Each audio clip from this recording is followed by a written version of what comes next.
নমস্কার বন্ধুরা, আমি দিশা। আপনাদের সবাইকে জানাই অনেক অনেক স্বাগত। আজকে আমি আবারও আরেকটি রেসিপি নিয়ে হাজির হয়ে গেছি। আজকে আমি আপনাদেরকে করে দেখাবো বোয়াল কারি।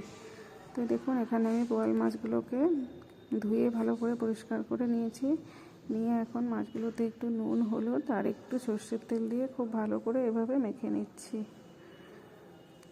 এভাবে খুব সুন্দর করে মেখে নেওয়ার পর একটা মশলা এখানে করে নিয়ে নিলাম 3-4 টুকরো আদা, 4-5 কোয়া রসুন, একটা পেঁয়াজ কুচি, একটা টমেটোকে কেটে নিয়েছি লম্বা লম্বা করে একটা পেস্ট তৈরি করে নিলাম।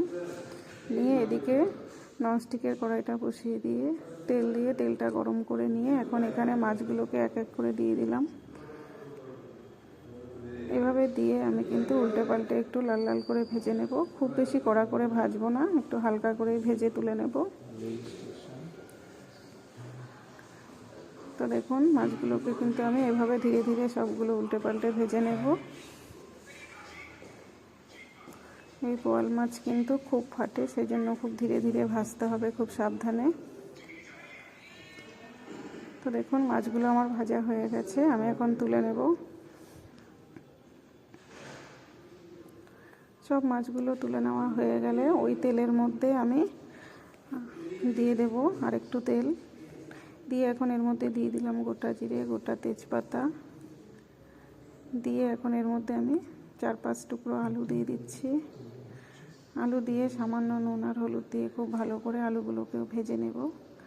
যেহেতু আমাদের মাছ মাংসতে একটু আলু দিতে হয়, আমাদের বাড়ির সবাই আলু খেতে পছন্দ করে, সেজন্য এখানে আমি দিয়েছি। আপনারা চাইলে দিতেও পারেন, নাও দিতে পারেন। তো দেখুন, আলুগুলো একটু ভাজা হয়ে গেলে এর মধ্যে দিয়ে দিলাম একটা পেঁয়াজ কুচিটা দিয়ে নাড়াচাড়া করে আরেকটু ভেজে নিয়ে এর মধ্যে দিয়ে দিলাম যে পেস্ট করে রেখেছিলাম মশলাটা, সেই মশলাটা দিয়ে খুব ভালো করে এভাবে নেড়ে চেড়ে কষিয়ে নেব। কিছুটা কষিয়ে নেওয়ার পর এর মধ্যে দিয়ে দিলাম হলুদ গুঁড়ো, লঙ্কা গুঁড়ো আর দিয়েছি জিরে গুঁড়ো। সব কিছুই 1 চামচ করে দিয়েছি। দিয়ে সামান্য জল দিয়ে খুব ভালো করে এভাবে কষিয়ে নেব।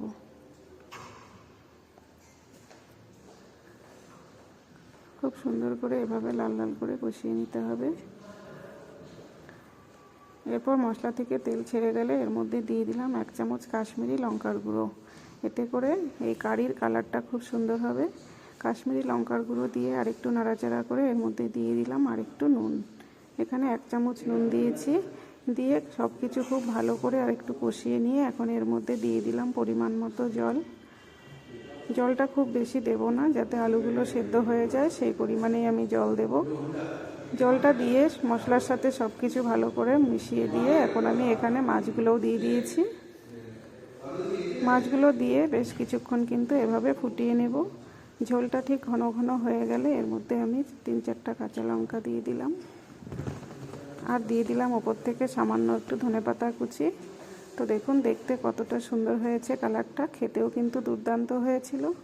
তো রেসিপিটি ভালো লাগলে লাইক, কমেন্ট, শেয়ার করবেন, পেজটিকে ফলো করবেন আর ইউটিউব থেকে যারা দেখছেন আমার চ্যানেলটিকে সাবস্ক্রাইব করে সাথে থাকবেন। থ্যাংক